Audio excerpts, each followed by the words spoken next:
Magandang hapon po. Ngayon, magluluto po tayo ng beef tapa homemade. Ito, isa sa madaling gawin po, lalo-lalo na sa mga maraming anak na gustong makakatipid ho ito. Kaysa bibili ho kayo ng luto, ito, pwede nyo i-stock ito sa bahay.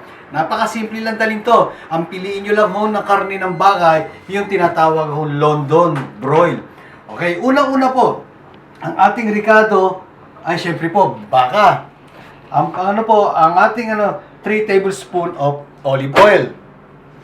At syempre po, meron po tayong 6 cloves garlic o himay o dinikdik o ano. At meron po tayong 2 tablespoon ng black pepper. At meron po tayong 4 na tablespoon ng oyster sauce. Ang dahilan po ng may oyster tamis at saka asim po yan. At meron po tayong 1/2 cup ng calamansi juice na pwede nyong gamitin po suka. Kaya either ho po yan. Kaya hindi na ako naghandaon yan. At ang susunod po, 1/2 cup of soy sauce. Pwede hong brand na, alam nyo na yung ating produkto ng Pilipino. Marami ho tayo yan. At syempre po, meron po tayong sliced onion. At isang buo po. Ang hiwa po ng onion ginawa ko, instead na panggisa, tinatawag ko parang sing-sing or onion rings. At meron po tayong tablespoon ng tenderizer.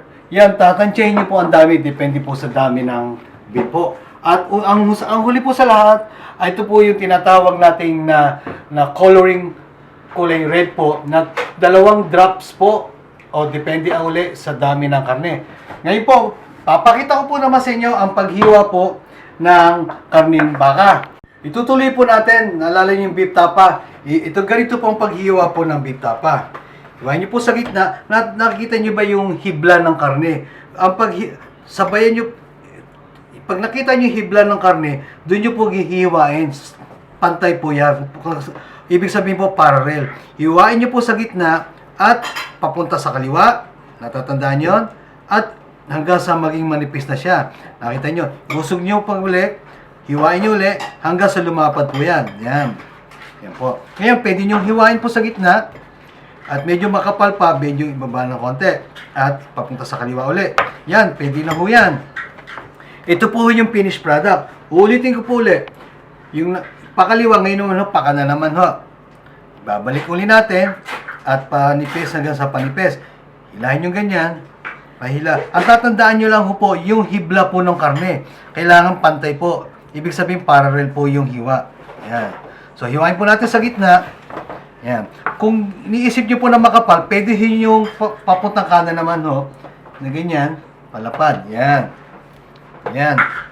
Yan. Napakadali lang po yan. Kaya lang alam, pipiliin yung karne, yung tinatawag nilang London or rib eye. Kung tutusin po, mas mura po ito kaysa bumibili ko yung sa naluto ng tocino o tapa. Ito, napakadaling gawin. Ulitin ko ulit, pag ito nakita nyo yung hibla ng karne, sabayan nyo dito sa gitna at papunta ho sa kaliwa at nilapad yung ganyan at baliktarin nyo o pwede nyo kanan o mas maganda, baliktarin nyo papunta uling kaliwa kung saan po kayo sanay. Okay, ganyan po no. Okay, hiwain nyo sa gitna para maghiwa. Ngayon, katulad po nito, makapal, hiwain nyo uli sa gitna, papunta uli sa kaliwa. Napakadali lang ho, di ba? Huwag nyo kakalimutan ho ang ating YouTube channel, Mga Lutong Pinoy. Magpa-subscribe po kayo dyan. At marami pa tayong darating na iba-ibang klaseng putahe. Katulad ho, mamaya maggagawa po tayo ng mga dessert. Ito ho yung karning ng baka. Papakita ko lang po ang pagmimix po ng mga ricado. Ito po ho yung bawang. Ito po ho yung sibuyas. Haluin po natin. Yan, makita nyo. Napakadali lang pong gawin to. At saka ito, mas malasa po to pag in-stock po natin to na matagal po sa freezer. Lalo mas fresh at saka malinam na ho kasi homemade talaga. Ngayon, pagkalagay nyo ng sibuyas, lagay nyo ho yung toyo. Ito yung toyo. Ayan, kalahati lang ho ang toyo. Haluin nyo lang ho. Ganyan. Ayan. At tapos, ilalagay na ho natin yung oyster sauce. Kalahati lang uli. Haluin nyo lang ganyan. Yan, para mag-even ho. Huwag nyo hong ilalahat ang bawat ricado. Ayan yung Ngayon naman, pag nahalo nyo na, lalagay naman po natin yung natirang toyo. Yan. Po. Yan. At ilalagay natin natirang oyster sauce. Lahat po na natin yan. Yan, halos na kukulin na. Yan, nakita nyo onion ring. At ang huli, lalagay na ho natin itong cooking olive oil po. Haluin po natin. Yan. Yan, nakikita nyo, nagmamantika na siya. Ayan, at saka nagsahalo na yung toyo at saka yung oyster sauce, sibuyas, bawang. Paghiwalay natin po. At ilalagay ho natin ang black pepper. Lagay na ho natin lahat para maayos. Ayan. Tapos niyan. Ayan po. Ayan. Pagka nahalo nyo na ang buo yan, dun ho natin isasalin ang huli nating ingredient, ang itong tenderizer. Ayan. At kaya nahalo-halo na, bigyan natin ng konting pampagandang tignan. Ito po yung tinawag sa yung food coloring pero red po. Pwedeng dalawang drop lang yan. Yan. Yan. Okay. Okay.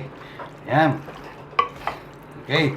Ngayon, pag nahalo-halo na ho siya, papakita ko naman ho sa inyo ang pagre-repack po.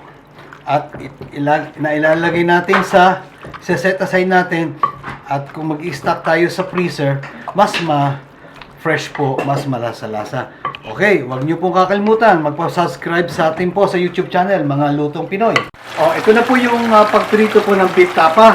Ayan nagpakulo na ako ng mantika at make sure po mainit po yung kawali. Ulitin ko po, pag lagi pong at sandali lang po yan. Ngayon, lalagay po natin, baliktarin po natin lahat, at pwede natin ilagay lahat po ang beef. Ayan, nakasama na yung sibuyas. Ayan. Po. Kayo po, depende po yan sa inyo, kung pwede nyo na isa-isa. Ako, mas gusto ko pa sabay-sabay. Kasi nga, ulit ko sinasabi ko, mas madali po, na ito po kaya madali, halos lakasan nyo lang po ang apoy, at takpan lang ito ng yung ating at hintay po natin maluto. At ito po,